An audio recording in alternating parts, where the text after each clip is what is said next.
to review. Alright, again, so going back, if you again go to our website, ira.com.ph, on the upper left side, you can see our products, and then you will see, ayan na nga, ito yung 5 types of product natin. Sabi nga ni Sanjay Tulani, we only have 4 products. There's no 5th product.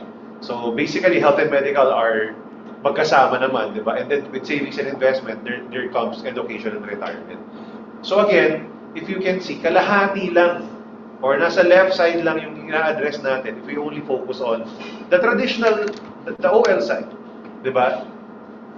And si Ascend and si A+ Signature, pang saving siya.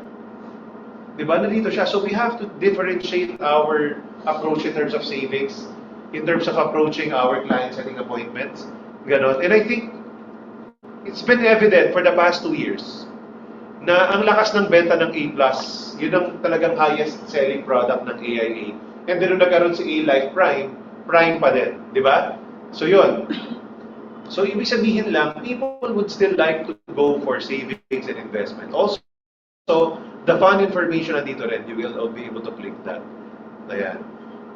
So now, if you go to investment and you click investments, lalabas dito, of course, ang investment lang talaga natin is Money3. Tandaan nyo to, ang ganda nitong website natin in a way na, I would always say, the only product na investment sa insurance is the single premium. Yun lang matatawag mo talaga pwedeng investment. Diba? Hindi natin pwedeng tawagin ang VUL na regular pay na investments. I think before, nagkamali tayo sa presentation in the past. Diba? Na tinawag natin siya investment, whereas insurance talaga siya, or probably savings. Mag-break even siya na may libre kang insurance. Parang yun yung best case scenario or most ideal scenario niya eh. Hindi talaga kumita yung pera. So nagkamali tayo ng positioning in the past. And we've learned from that. Kaya sinasabi ko, when the client is looking for investment, Money3 lang talaga. Alright? However, Money3 in the past, may mga naging challenges. Alright? Lalo na nga, it's not because of the product, it's because of the economy. The Philippine economy has failed us. The past 13 years, we just stayed flat.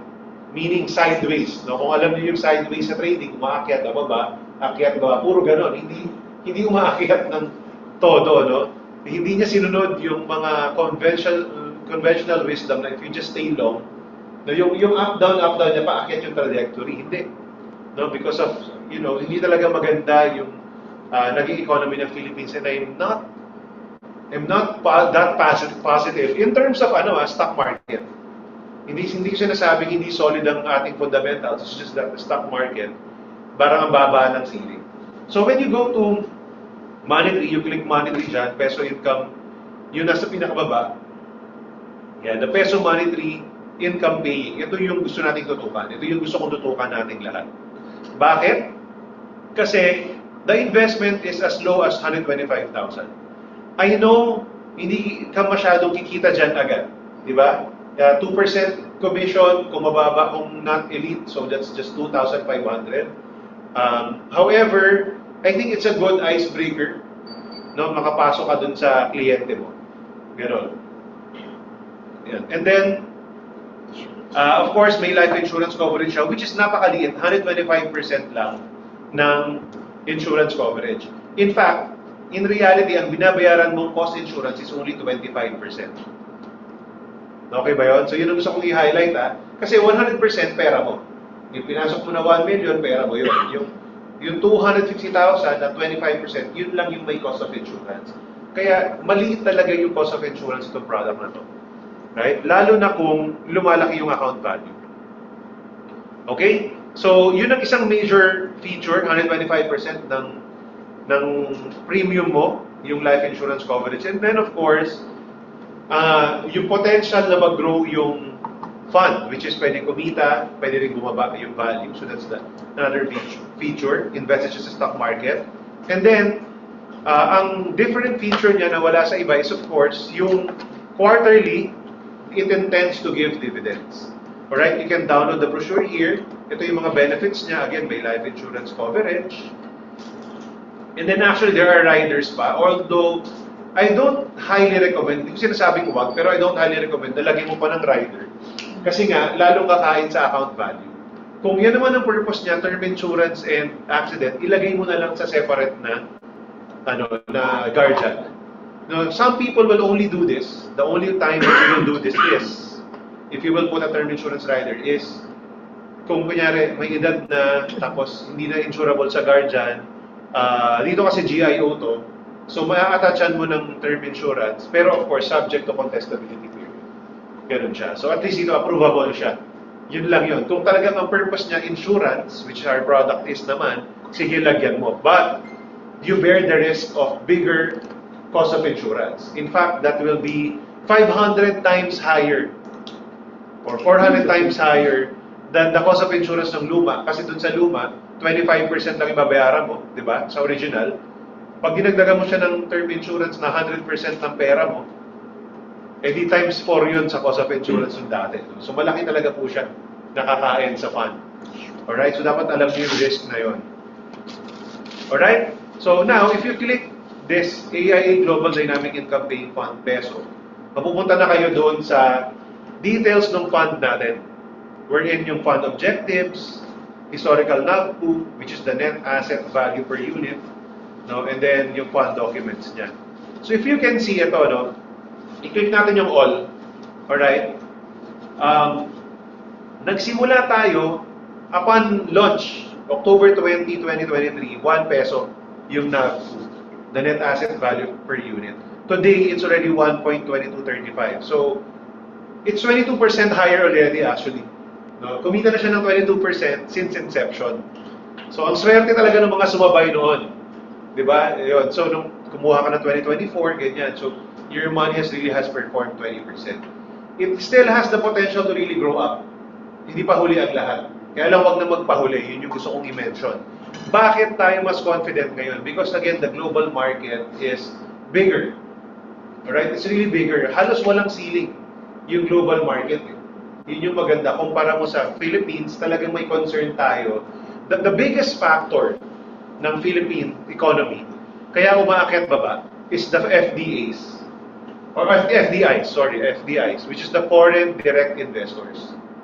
Meaning, pag may mga FDIs na nagpasok ng pera sa Philippines, sa stock market natin, tumataas yung market. Ang problema, kapag may political unrest, or basta may fear sa economy, ito tinuturo to ng mga economista before pa, pag may fear all over globally, ang mangyayari, the money goes back to US, to the safer economy. When there's greed or excitement, the money goes to Asia. Ganun yung nangyayari. So, kapag, very positive ang outlook ng global economy, they go to Asia, doon sila nag-explore. Kasi mas malaki yung rate of return. Pag may fear, ipo-pull out nila eh. Ibabalik nila doon sa US. Na kahit ano pang mangyari, yun pa rin yung global barometer ng economy. The Philippine economy. I mean, I've been in this business for 13 years. When I joined AIA, wala rin ako masyadong alam sa stock market and investment. But that's what I learned. No, sa different training na natin ko, plus of course my own experience. Yun. So, kaya ngayon nasa global fund ka. Ang maganda kay global fund ganito. Yung global investment management team natin, which is based in Singapore, pag nakita nila maganda sa US, they will shift sa US. Pag nakita nila pababa ang US, they can shift to Europe or to Asia, to Hong Kong or to Japan, di ba? Yun yung main stock markets natin. So, hello Shara, ayun. So, di ba? Yun yung flexibility. Yun yung flexibility ng ating ng fund natin ngayon, alright? Doon kayo mas maging confident. Kaya naniniwala ako na mas malaki yung chance na parang stable yung growth ng fund natin kumpara mo sa sobrang erratic up and down. Alright? Ayan. So, yun yung isa nating titignan, no? Now, again, yan yung spherical NAVPU. If you wanna see the fund documents, you click it, nandito siya sa baba. Sa baba ng ating website, everything that you need to do, nandito na siya eh. There are 4 clickable links here, no? So, you can also use this in your presentation actually. Nandito na po siya. If you click this, distribution sheet, ito po yung the past 2 years no, na payout natin. And so pag tinanong ka ni kliyente mo, like tinanong ako ng recent client, anong risk dyan? sabi ko, ito po yung historical performance. Hindi po guaranteed yung 5.53 na reason na pinag-uusapan natin. However, ito po yung naging annualized na payout niya, no, na every quarter. Ayan po, 4.27, which is mababa ng 2024. I think ito yung naging concern ng Ukraine, no, during that time as well. No, and then, ayan, 5.04. So, naglinger around 5 siya. Diba? Ito yung sa Philippine na to. Na Philippine account na to. Alright? Yan. So, yun yung pwede nyo ipakita pag kinlink nyo yung part na yun. It's downloadable. You can screenshot this. Or when you're presenting online, and then you can just click that. Alright? When you click this brochure, of course, you can have the brochure. Ito siya. If you wanna read through, again, hindi ko lang masyadong gusto to, pero kasi maraming words eh. But basically, the details, ito yun, no? So, frequency of payouts, nakalagay rito, intends to distribute income on a quarterly basis. Diba? So, of course, hindi guaranteed, but it intends to distribute every quarter. Ayan, as mga record date, declaration date, hindi naman siya masyado na siyang technical for you to understand or for us to always discuss it. But ito yung maganda. Distribution date or distribution of payouts will be on the 20th banking day of the relevant, from the relevant record date. So, usually, depende sa record date, which is usually the third banking day of the relevant date, the record date, ganun siya mangyayari. Doon siya ibabayad. Alright? So, doon siya nagbe-base. Usually, based on our experience, yun yan, towards the end of the quarter. Ganun, no? So, end of March, end of June, end of September, end of December. Alright? Ito yan, no? Entitlement or eligibility of payout distribution is when the policy owners remain invested to the fund and have held units in their fund account of the record date. Ibig sabihin, kunyari ang record date niya, example lang, March 1. Kung February 28 ka bumili, or let's just say para say, February 24 ka bumili, 1 week before, masasama ka na sa March 1 na payout. Ganun siya. Kasi nga at the time of record date, the record nila, tinignan lang lahat ng taong merong unit. I-record siya na ito, babayaran itong tao na ito, ganun siya. So, kaya yung first payment ng client mo, first purchase mo, basta bumili siya like, before the record date, masasama siya kagad doon, and then every quarter. Alright? Every quarter hereafter. Alright? Ito naman is all about AIA lang. So, yan yung ating brochure. And highlight sheet, if you want to review it, nandito po siya. Diba? So, suitable investors, etc. Nandiyan po siya. Ayan, you can read through. Masyado naman siyang mahaba na rin. So for you, tingnan nyo na lang kung bagay siya sa'yo. And then of course, FAQs, nandito rin siya. Ayan, if you need some questions, nandito po siya. Diba? So kung you use this to review, para po mas madali po tayong makasagot sa mga tanong ng mga kliyente natin. Alright? Ayan. Now, I wanna show this lang. So if you click yung fund, ayan, nandito yung mga key propositions, asset allocation, etc. Ito po yan. No? Ang gusto ko lang ipakita is yung asset allocation. Alright? Global Dynamic Income Paying Fund, matataas sinasabi nga natin, it's a, although dun sa lumalabas sa, di ba, parang moderately aggressive siya, I can still say that it's still balanced, more balanced than the ultra-aggressive funds. Dahil nga, if you can see, 40% are equity and equity-related securities, okay? 20% is high yield, fixed income and fixed income related securities. And then 40% are investment-grade fixed income and fixed income securities. So, ibig sabihin, around 60% are more on fixed income. High-yield fixed income siya, tsaka investment-grade fixed income siya. So, more on bonds siya, di ba? Rather than equities. In fact, ito lang yung equities lang, 40% lang yung equities, which are the dividend-paying stocks. Ganon. The rest are high-yield fixed income securities naman. So, more, kumbaga mas malaki yung chance na hindi siya ganun ka-volatile. Alright? Ang pinakagawa lang yan, kasi for yan, 20% na investment grade. Oo, ito. 40% siya, bro. Yung 20% ba yan? Yung portion na yan? Ito, 40% yung investment grade fixed income. Itong nasa gitna is just High yield fixed income din siya. 20%. So 20% is equities, may 40 sa equities, oo. 44. So yun yung 100 mo. Only 40% lang nasa equities, tandaan na yan. Ito yung sobrang Sa volatile. gitna, yan ang mas aggressive na bonds yan. Mag-aggressive na bonds. Yan, pero mas Tama. mas ang interest yan. Tama. Tama. Ayun. So yan.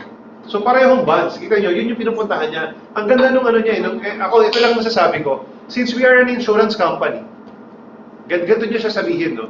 Since we are an insurance company, I think ang kliyente natin, ang kliyente na tamang fit sa atin are not the super aggressive ones na magbi-Bitcoin, ganyan, no? Pwede pa rin naman. Forex, stock market, pwede pa rin naman. Hindi natin intend na kalabanin din yun. Alright? Hindi natin intend na talunin yung mga yun. Ganon. Ang intention natin is, again, wealth preservation or capital preservation pa din. Kaya ganito, yung quarterly dividends. Ang impact ng quarterly dividends, bumababa ang NAV. Kaya kung walang quarterly dividends, it could have been better na maaaring hindi 22% lang ang kinita. Alright? Ito yun ha. Kung walang quarterly dividends, maaaring hindi 22% lang ang kinita ng fund natin. Alright? Pero, the concept is, kaya ka nagdi-dividends quarterly, isusubi mo na yung kita. Ako parang ganun ko siya nakikita on layman's term. Pwede nyo itong gamitin sa pag-representation. Kung kumikita na po yung fund nyo, pag nag-dividend ng quarterly, is affected yung fund amount, pero at least, naitabi mo na yung kita, bumalik na kay investor. Kaya nga, if your investor stayed here for 10 years, nag-average ka ng 5% a year, which we can see naman dito. No? So, nasa ba yun? Pag nagdeklara ka ng dividend, bababa na. Bababa ang NAV ko eh. Ang timing mo, pag nagtanggap ka. Doon ka papasok. Pagkatanggap mo ng Dividends. pasok Nagtatapos ka. ulit. So, mas better talaga siya.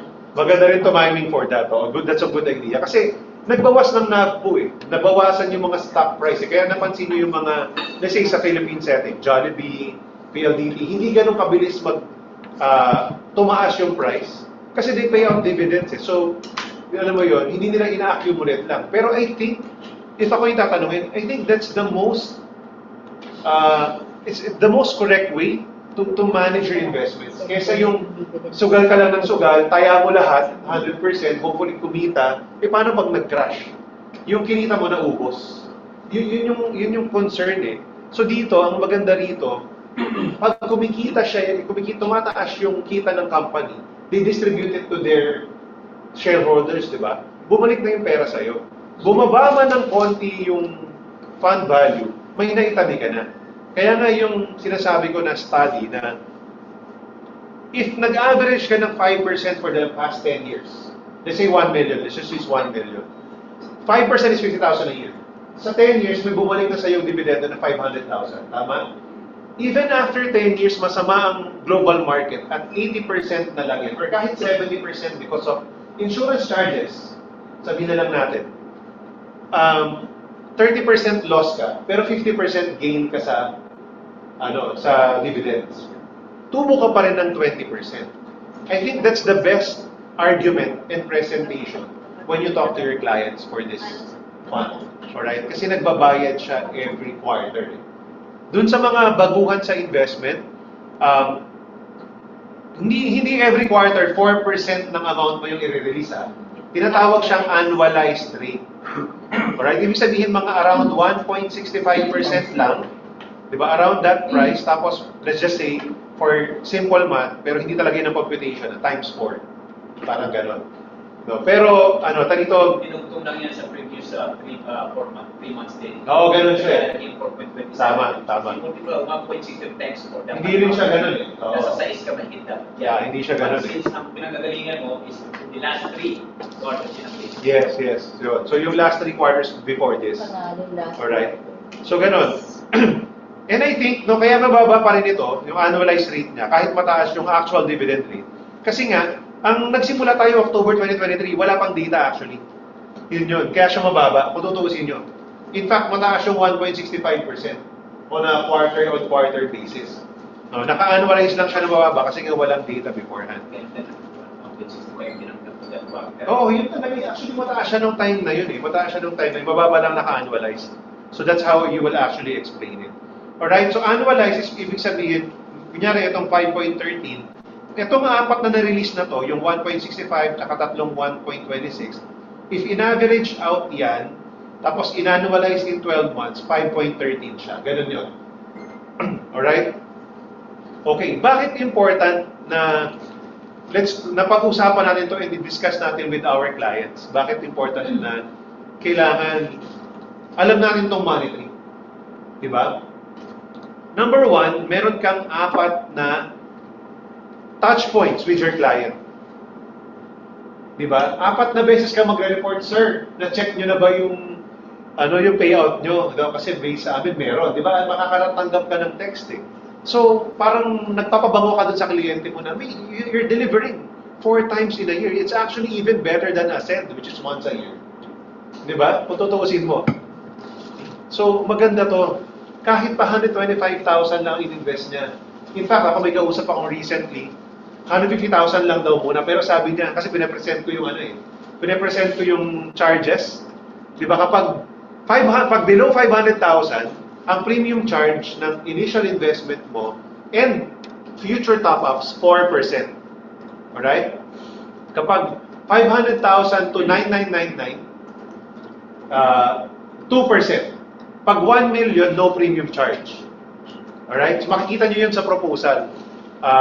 Siguro, Jack, baka pwede mo akong tulungan sa iPost later para habang we can share it, we can share screen para hindi na ako yung gagawa. Makikita nyo yun doon. Pinakita ko yung kay kliyente ko parang 2 days ago lang may kausap ako eh. Kaya sabi niya, sige DJ, testingin lang muna natin. Yung mga ganong, tanito, linyahan, alam mo may pera eh. Diba? Online ko lang nakuha eh. So syempre, papakimot muna, gano'n. Pero alam mo yung gano'n, it's a foot in the door. Pag naging kliyente ko na to, kikliyentehin ko lahat ng anak niya, ganyan. Kasi sabi niya, gusto niya mga anak niya kabuhanin. Yung ate niya, gusto niya. Alam mo yun, so I'm just gaining the confidence of the client. So ibig sabihin lang guys, we can use monetary just to feel, yung kliyente mo, feel good about you. And now, lahat ng sabihin mo in the future, makikinig na siya. Alright, so this is a strategic advantage to our clients. Kapag, okay, meron kang nare-receive na, kasi the past 2 quarters may na-receive na payout, siguro naman makikinig din siya pag next time you offer a different product.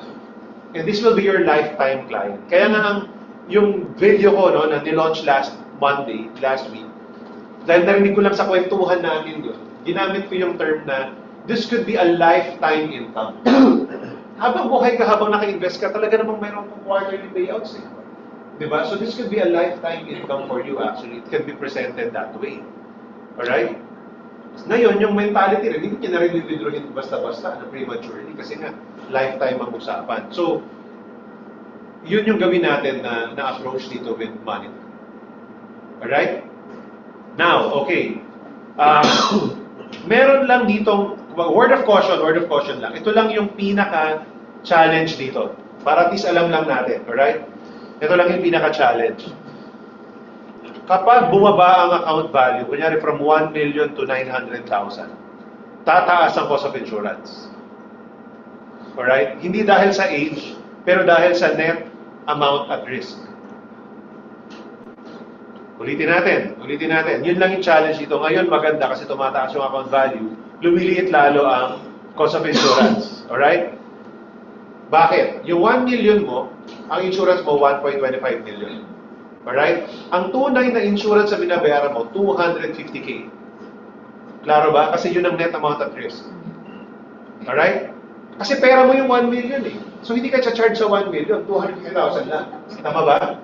Pero pag bumagsak yung account value to 900,000, ang net amount at risk mo is 350,000.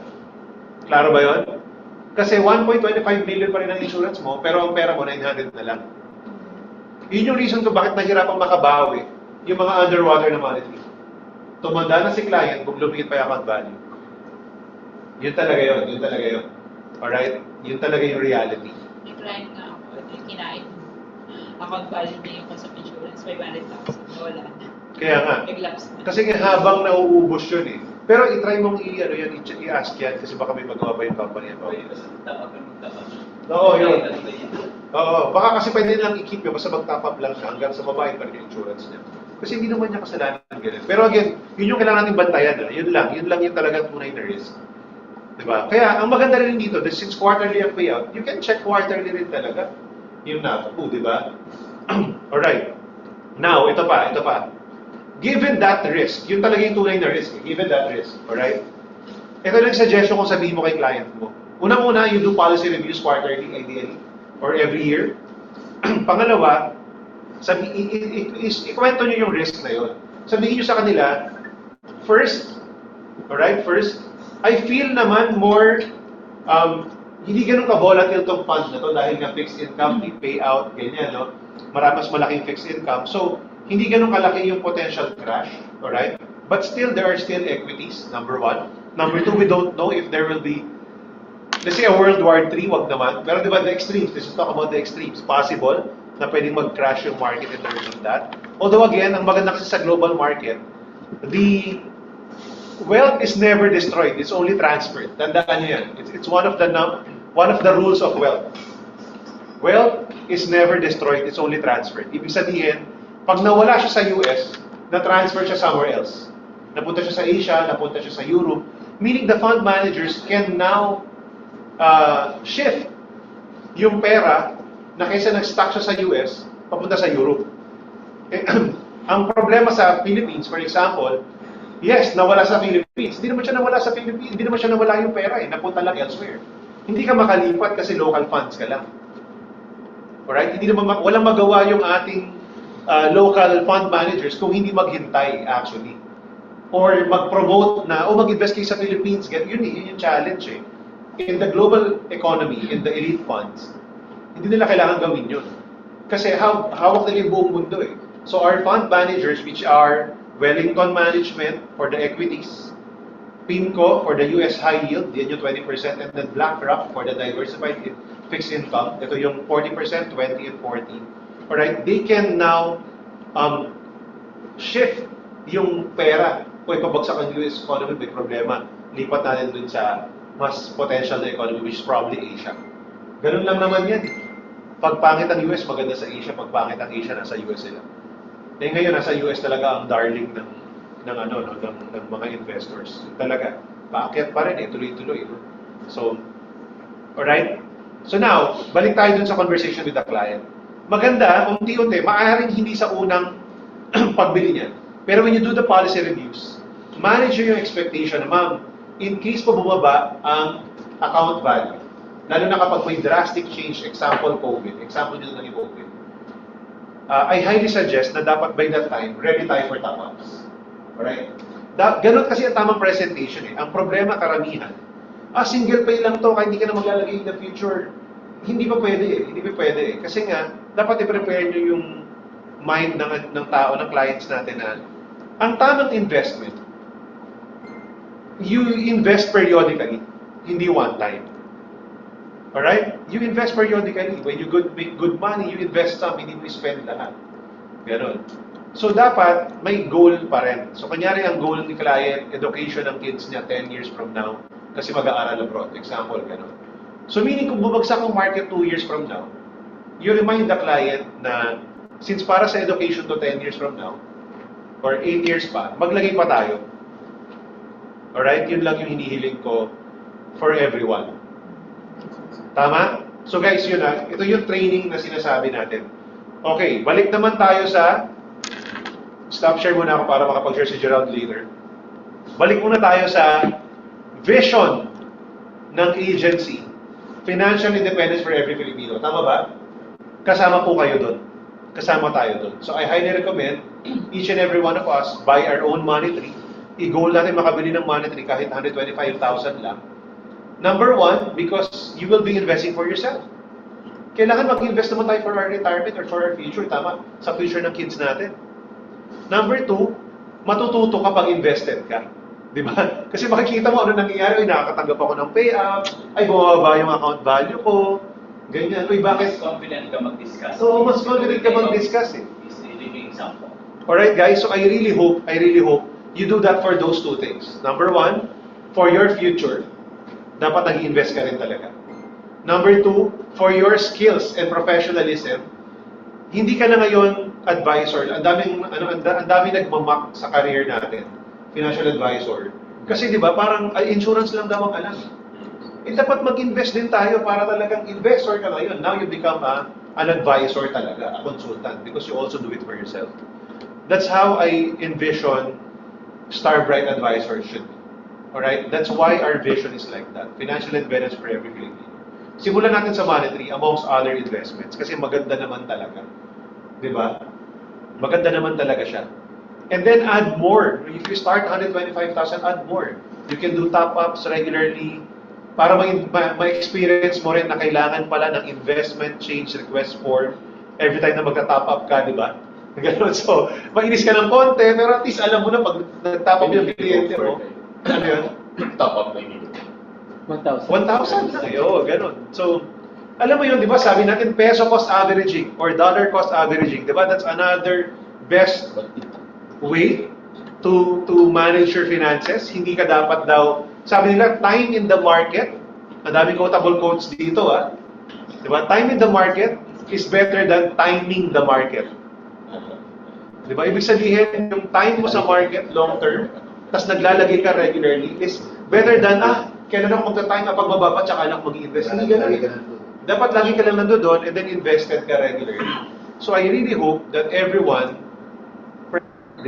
guys, yun yung my personal mission is to also help everyone in Star Bright learn about investments. And hopefully, you'll be happy with that. You're learning about investment. You also invite people in your team, in our team, no, na sila matuto rin. Gusto ko siyang maging avenue for recruitment na kung ako natututo ako dito mag-invest, sana yung mga friends ko ganun din. And probably some of your clients, no, na really into investment, maybe invite natin, recruitin natin dito kasi matututo rin sila, di ba? We will talk more about monetary and our investments. So, balik tayo muna doon kay Gerald. Gerald will share about the charges, the proposal, no? Ayan. So, isi-share niya. Nasa may number 5 yun eh. Kaka-present ko lang, so alam ko, number 5 or 6. Makita natin yun sa proposal ng monetary. Right? Share screen mo. Share screen mo, para kita rin sa kanila. Ayan. Share screen mo rin yan. Ayan. Mag-share screen ka.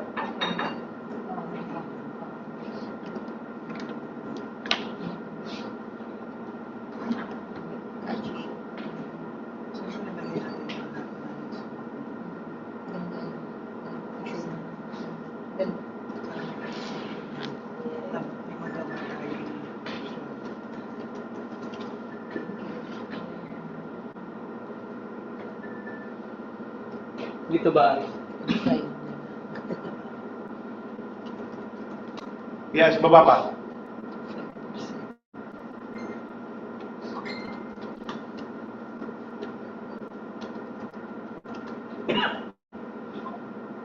Sige pa. After yung mga yan. Yan. 1, 2, 3, 4. Taas mo. Taas. Yan, number 5. Your policy charges. Tandaan nyo, okay. So 1 million yan, kaya ka will not be subject to premium charge, di ba? So your policy charges, ito kasama to sa pinapresent ka 1% monetary, by the way.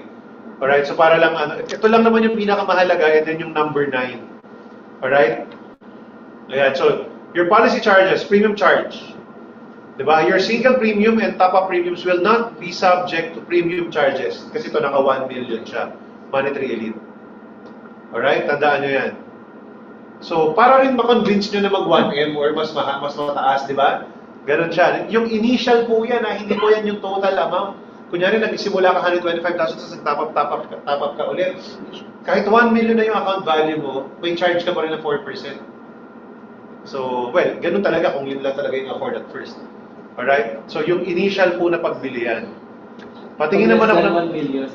1 million yan, no? 1 million yan. 4% of the 125. Oo. Of the 125. Gawa ko ng... And every top-up. If the top-up is higher than 500, open a new policy. Oo, yeah, tama po. Kung magta-top up ka ng higher than 500, mag-new policy ka na lang. Bentahan mo na lang ang new monetary. Tama ba? Yun din yung tanong sa akin ng client ko, DJ, pag nag-top up ba ako, may difference ba yon? Ano ba difference yung pag bibili ako ng bago or nag-top up? Doon ko na pinaresent yung charges. Sabi ko po, if higher than 500, at least ito 2% na lang. Kung pa 10,000 lang, 50K, okay lang na sa lupa. Pero syempre, kinukonvince mo siya na taasan mo yung initial mo, di ba? Para sa simula pa lang, mababa na yung rate, gano'n. Yan, sige po, patingin ako. Ilan yan? Ginawa ko 500. O, pag 500K, Ako last one. sige, yan, 500K, di ba? Sige.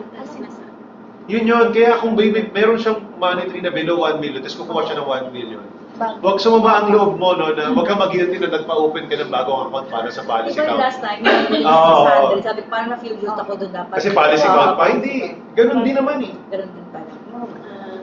Ayan guys, yun yun, number 5. Tandaan nyo lang, number 5. Your policy charges, ayan, your single premium and top-up premiums will be subject to a premium charge of 2%. Compared to sa... Alright? So meaning, kunyari tinaasan mo, ginawa mong 500K, tapos ang top-up mo 10,000 lang, 2% lang charge nun. Dahil 500K yung initial premium mo. Alright? Pakitingin ako sa number 9 nga, number 9. Ito lang highlight nyo lang yan kasi they will ask you. Di ba? Meron bang holding fees? Holding time, di ba? Holding period. Gano'n ka may holding period?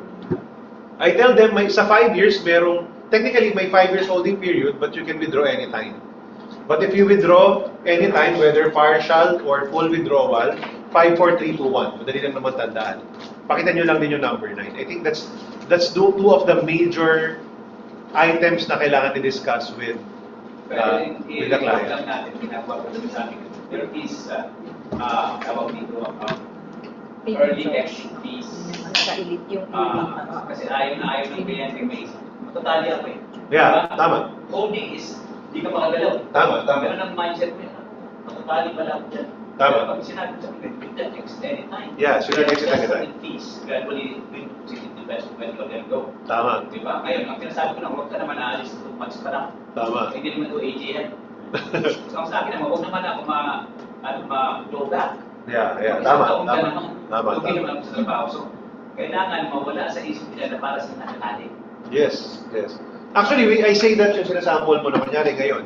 Pwede mong isample na yung NAV po natin 22% higher na than inception, tama? Kung kumita ka na ng 22%, policy year 3 ka pa lang, should you decide to withdraw, may bawas lang na 3% yung 22%, magtubo ka pa rin, gano'n. So pwede mong i-highlight yung ganong sample na anytime naman po you can exit, you can withdraw. Meron lang konting bawas, but beyond 5 years, wala na. So yun lang. No, and then, sige, gawin mo yung 125,000, Jack. Pero 1 million wala. Oh, pag 1 million, wala nang premium charge, walang... May withdrawal pa rin, meron pa rin, 5, 4, 3, 2, 1 pa rin. Alright, lahat meron. Premium charge. Oo. Ang sa akin lang is, pag lumabas sila ngayon, hindi pwedeng balik mga program. Maano ka, replacement ka. Yeah. Lipat niya muna 1 year, tapos balik mo sa akin. Tama, ganun. Hindi mo maintindihan bakit bawal mo balik eh. Di ba? Ano kasi, may mga naglalaro kasi in the past, yun yung problem. Ang sa akin yan, kung proper ang pagkakabigay ng advice client, you have to take profit along the way. Yung pwede hayaan lang yan. I think naman bro, ito naman contestable, diba? Para nakakapag-explain naman tayo.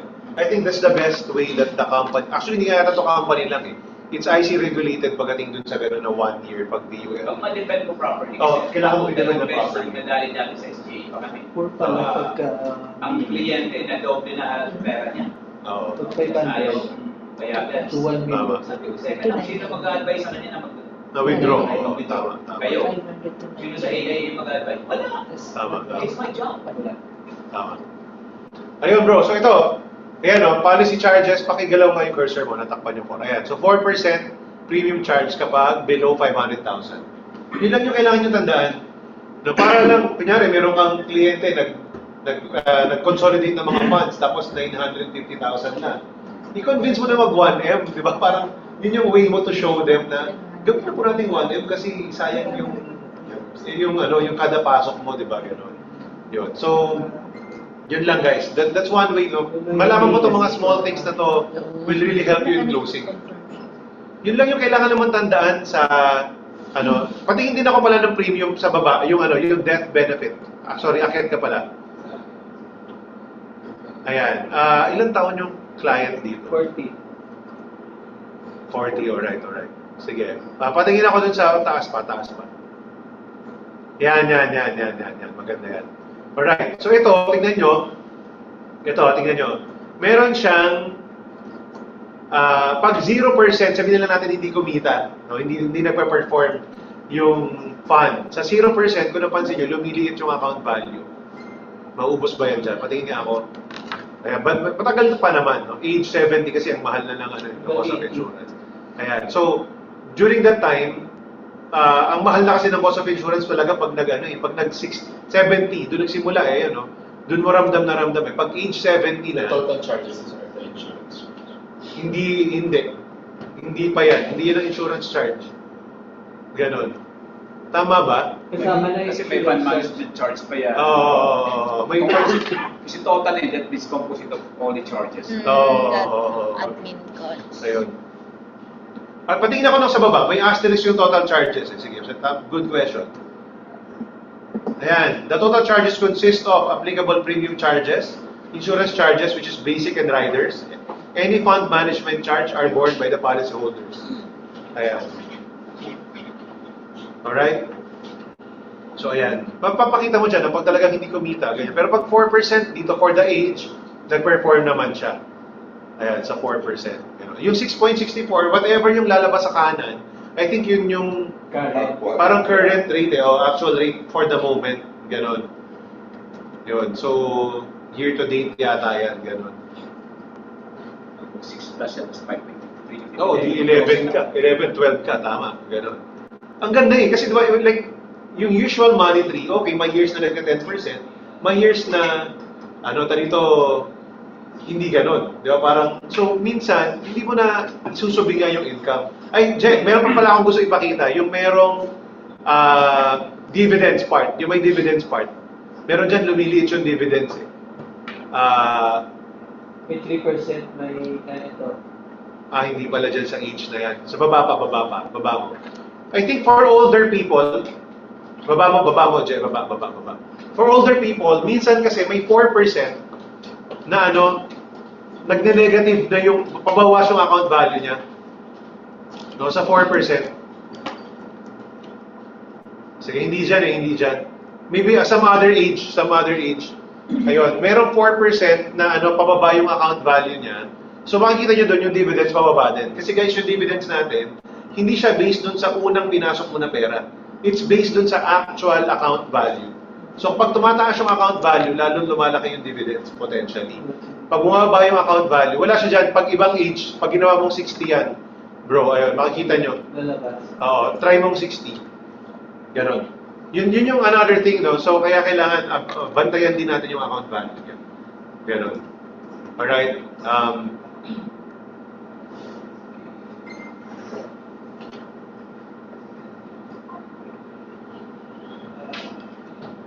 Yun yung mga things na, na maganda lang alam natin para we know how to present to our clients. No? So again, ang dream ko kasi sa Starbright, malalakas tayo magbenta pero tama ang pagbebenta. Dami ko kasi narinig na stories na, mali pagkakabenta in the past, ano ba yan? Sana naturuan ko man lang to, parang ganun eh. No? So, ayun. O yung iba, sinadyang ganun. Sana matino ang pagkakabenta natin. Ganun. Yan. Tignan mo dun sa 4%.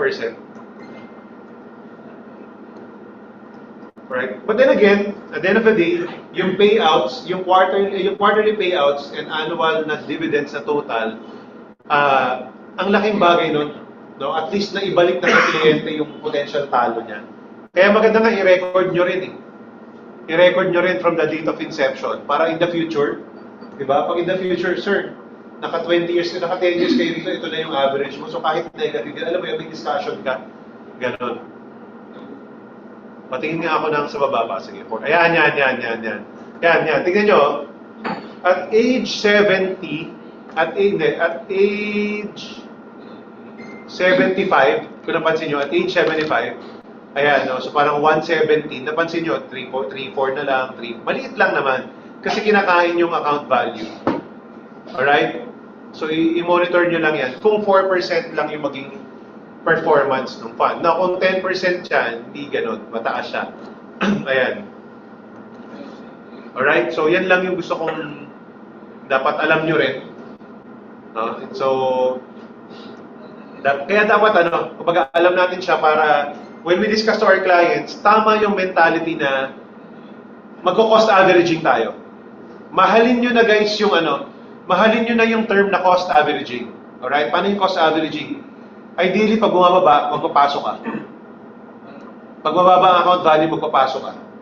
Kasi yun nga, mag-average out yung cost. Diba? Kasi nabili mo ng piso, bumaba ng 0.5, magiging 150, di 7.75 na lang yung average na cost mo. Yun. So, kaya kapag bumaba ang account value, ideally dapat nagpapasok tayo. Yun yung ituturo nyo kay client nyo. Right? Yung cost averaging, aralin nyo yan, you read through it, you watch videos about it. That's one of the best ways to manage our portfolio. Alright? So, yun. Para tama ang pagkakabenta. Si Miss Chrissy may tanong. Go. Go, Miss Chrissy. So, Miss Chrissy, Good morning everyone. Itanong ko lang, yung mga current natin na mga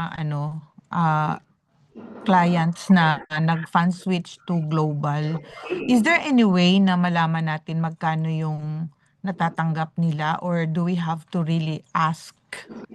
Kasi ang problema kasi minsan hindi nila tayo binibigyan ng notification kung magkano, tapos yung mga clients nagtatanong kung napasok na ba or hindi, and they cannot trace it dun sa bangko nila kasi yung iba mga business persons, so araw-araw may pumapasok na so hindi ko rin malaman kung magkano yung exact amount na pumasok unless pupunta ka pa sa customer service, itatanong mo kung oo. So isa 'yon sa mga Tama maganda yan, Miss Chrissy. Ito, sa meeting natin ngayon, 11 o'clock with CTOO, isa yan sa i-recommend natin na baka sana meron tayong Para digital. kailangan i-email. Oo, sana meron tayong visibility. Sa Gano'n. portal sa baba, yung sa portal wala hindi mo makikita. Sige, we will ask that.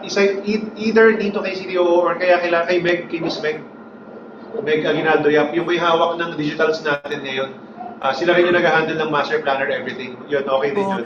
So, i-face natin. Ang tawag dito, i-cite ko lang yung scenario sa akin. Kasi yung client naka-receive ng notification. Ngayon, nagtatanong kung nailagay na daw yung pera. Sabi ko, kailan yung so sinabi niya sa akin. So, sabi niya, wala daw talaga siyang natanggap na ganung amount. So, pinuntahan ko sa baba, yung sa customer service, for me to find out na yung kanya palang bangko na delayed ng ang tawag dito ng pasok. So ang lumabas hindi niya natanggap yung pera kasi naka-pick up anywhere at hindi rin nabantayan nung client na may nag-text ganun. So alam mo yun yung parang kung hindi alam nung client kung magkano at paano. So, 'di ba wala rin tayong wala tayong way. Good point. Yung mga report na yan, para nga maisama natin yan sa mga request natin. Sige, Miss Chrissy, patuloy natin yung babanggitin. Hindi ko alam kung kay Miss Judy yan or kay Miss Meg. Pero yes, we will isa natin ng mga magandang enhancement. Alright? So, I like that question kasi nga, again, nakikita natin na maganda tong product na to. Even the new ones, guys, I mean, hindi naman na malaki yung 125,000 ngayon compare mo, let's say, 20 years ago. Diba? Ibig sabihin, there will be a lot of clients na may ganyan ng ipon. Diba? So, maybe, you can gain yung trust and confidence ng kliyente natin when we sell products like this. And yung mga tao rin may 125,000, in a way, kind of VIP din sila. Oo, maliit. I understand, maliit ang commission mo sa simula. 2.5. Diba? Pero it's also the same lang din naman like selling guardian muna. Diba? Sabi nila, make them a client first. Diba? I would rather make a client first na ang kaya niya monetary. Diba? Yun ang capacity niya, kaya niyang maglabas ng 100,000. Kesa sa, again, hindi natin sila minamaliit, pero just for comparison. Kesa sa ang kaya lang talaga 4,000 kasi yun lang talaga yung pera nila ngayon. Doon, serbisyo yun. Parang mission yun. Katulad na sinasabi nga ni Miss Jean last Friday. Basta alam niya nagmumotor, binibentahan niya ng guardian. Diba? Sabi niya, mission yun. Hindi ka masyadong malaki kikitain doon. In fact, 10% lang commission natin sa Guardian 1. Di ba? Pero sa Money Tree, ang laki ng chance ng resale. Di ba? So guys, long term tayo tumingin. Pag tinitignan natin itong negosyo natin ng long term, alam natin at tanim natin to kay kliyente para maging kliyente natin sila. And then now, you have the opportunity to impress your client with your service and with your skills and knowledge. Alright? So yun. That's how you will be able to eventually sell A+ signature and ascend to these types of people. Kunyari, ikaw yung lawyer mo, di ba? Sige, bigay time ka lang, maliit muna yan, pero eventually, magka-cash in ka eh. Di ba? The same thing that happened dun nga sa Income Assure. Di ba sa Income Assure, maliit din naman ang commission, 2%. Di ba? Sa 1 million, 20K. But eventually, nabentahan ko ng ng 3 A+, isang A-Life Prime, ACT. Kasi na-build na yung trust. Ganon. So, guys, kung long-term ang outlook nyo rito, I really suggest, habang, there should be urgency. Habang mababa pa ang NAV pool ng elite funds natin, ng dynamic funds, maximize natin. Alright? Sila Rohel, sila Miss Jean, lalo na yung mga kumuha 2 years ago, nagbenta 2 years ago, meron na kagad silang naririnig na natin yung success story. 20% na yung fund ko, tapos nag-payout ako ng 6%. So, 32% na kagad yung kinita ng fund in 2 years. Iba na yun eh. Ibang level na yun kagad. Doon pa lang. Alright? So, with that guys, I thank you for listening today. You review this recording in case you would want to learn more if you have questions about Money Tree.